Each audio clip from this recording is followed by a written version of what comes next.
Hi guys, let's do lesson 6.8. Your learning target for today is I will be able to evaluate expressions. Remember, the word evaluate just means to solve. So your think about it today says Jamal has 3 cubes that are all the same size. They all have a side length of 4. To find the total volume of all 3 cubes, he wrote the expression 3s cubed. Or we could say 3s to the power of 3. Use Jamal's expression to find the total volume of all 3 cubes. Go ahead and pause the video and see if you can work through the problem. Alright guys, hopefully you paused. Let's go ahead and mark up our text. It says Jamal has 3 cubes that are all the same size. So the 3 cubes, that's where we get the 3 in the expression. They all have a side length of 4. So to find the total volume of all 3 cubes, he wrote the expression 3s to the power of 3. 3s to the power of 3. Okay? And then they're saying that the side length, which is s,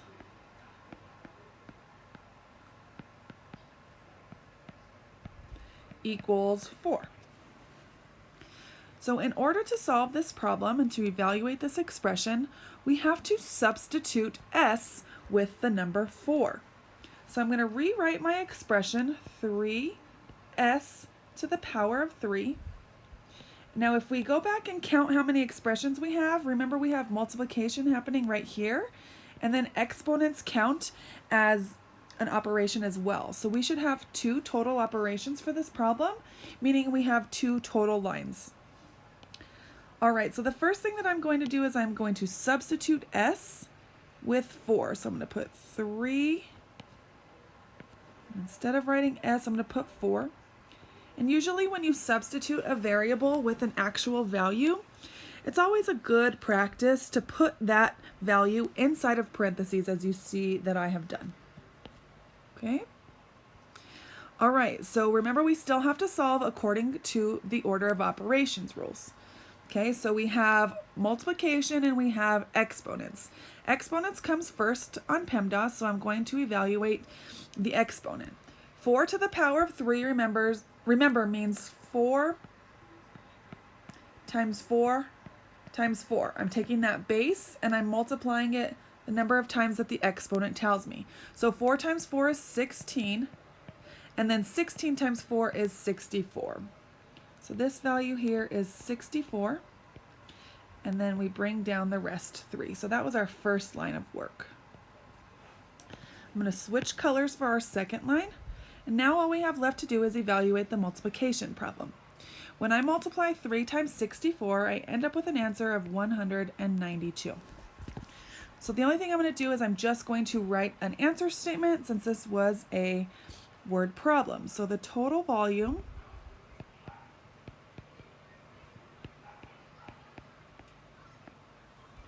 of all 3 cubes is 192. Okay? So again, when we replace a variable with a number, we call that substitution. So I am going to write this definition down. Substitution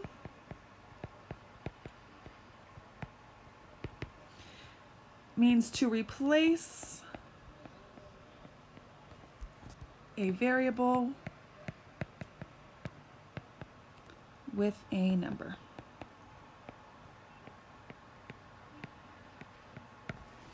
All right, time to move on. Our key point for today's lesson says the value of an algebraic expression can be found by using substitution in the order of operations. So that's exactly what we did in our think about it. So let's go ahead and apply it again. Example number 1 says, what is the value of the expression when w equals 1/2? So whenever you see the word value like this is telling us to evaluate. And we're going to evaluate that expression at w, where w equals 1/2. So this is where we're going to do our substitution. Okay, let's see how many different operations we have so we know how many lines of work to expect. So I've got subtraction, addition, an exponent, Another subtraction problem, another exponent, and don't forget when you see a variable next to a coefficient, like right here with 4w, that means multiply. So that's another operation. So if we count those up, that's 6 total operations.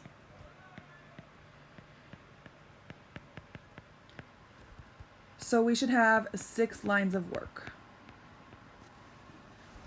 All right, the first thing we need to do is rewrite our expression with our substitution in there. So instead of writing w, we have w in 2 places here, we're going to substitute that with 1/2. So I'm going to rewrite my expression.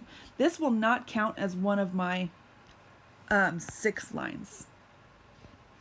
So 3, oops, I just said I need to substitute. So 3 minus 1/2, and again, notice I always like to put it in parentheses, plus 0.5 squared minus 4 times 1/2 to the power of 3. Okay, I'm going to write PEMDAS over here since we've got multiple operations, just to help me keep track. First thing I need to do is parentheses.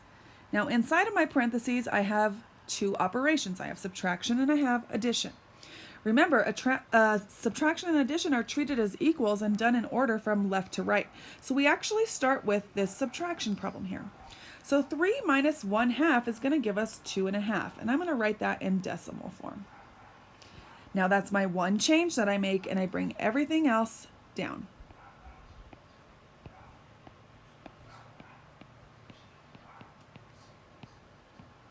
And there's line number 1.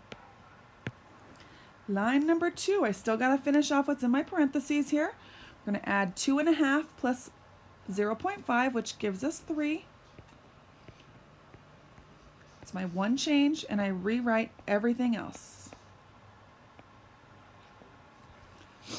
All right, so our parentheses are done. You still see parentheses, but there are no operations inside those. We're just using them to help us out with organization.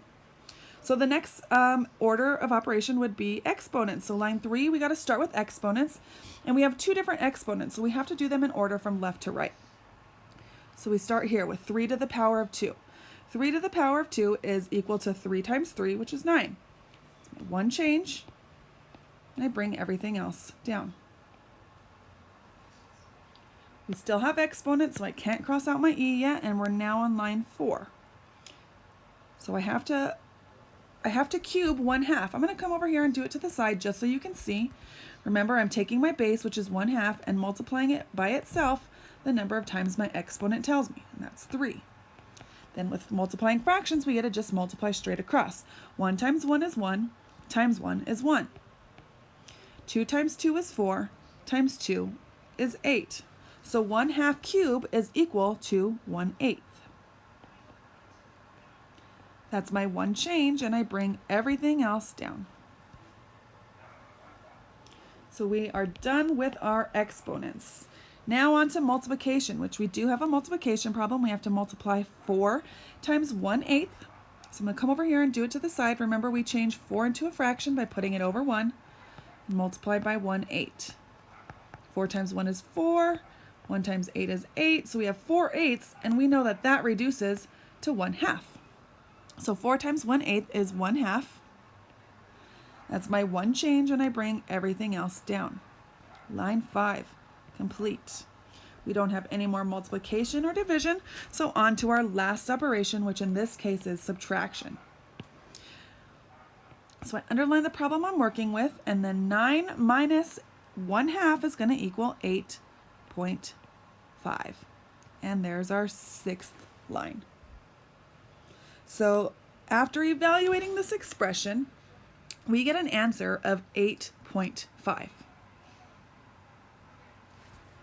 On to number 2.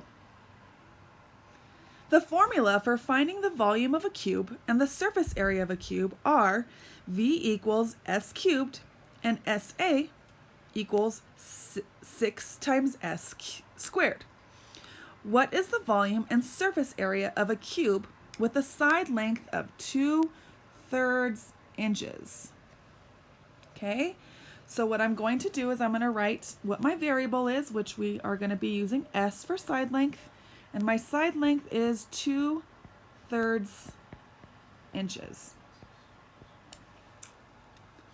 Now I'm going to separate my page so that I can have volume on this side and surface area on this side. My formula for volume is volume equals S cubed. So volume equals S cubed. So I'm going to substitute 2/3 for S. So 2/3 instead of S, and we have to cube this. Okay, remember that when we use an exponent, we multiply our base times itself the number of times the exponent says. So 2/3 times 2/3 times 2/3. 2 times 2 is 4, times 2 is 8. 3 times 3 is 9, times 3 is 27. So this answer ends up being 8/27. And because 8 and 27 have no factors in common, that is our final answer. There is no need to reduce that. All right, let's just get our surface area done and we're good to go. Our formula for surface area is SA, which is surface area, equals 6 times S squared. So again, I want to substitute S with 2/3. So 6 2/3 squared. Okay, let's square that 2/3. Remember that's 2/3 times 2/3, which 2 times 2 is 4, and 3 times 3 is 9. So we have 4/9. So this is my one change I'm going to make is 4/9. And then I have to multiply by 6. Remember, to multiply a whole number by a fraction, we turn that fraction into a whole, we turn that whole number into a fraction by putting it over 1 and then multiplying straight across. So 6 times 4 is 24, and 1 times 9 is 9. That is a fraction that's greater than 1, so we do have to flip it to the side and divide. Okay, 9 goes into 24 2 times. 2 times 9 is 18, and I subtract and I get 6. So I have to build my mixed number from this. So we have 2, 6/9. 6 and 9 do have a common factor of 3, so we need to reduce that fraction. If I divide 6 by 3, I get 2, and 9 divided by 3, I get 3. So our surface area is equal to 2 2/3. All right, guys, I will see you for our Zoom meeting. We'll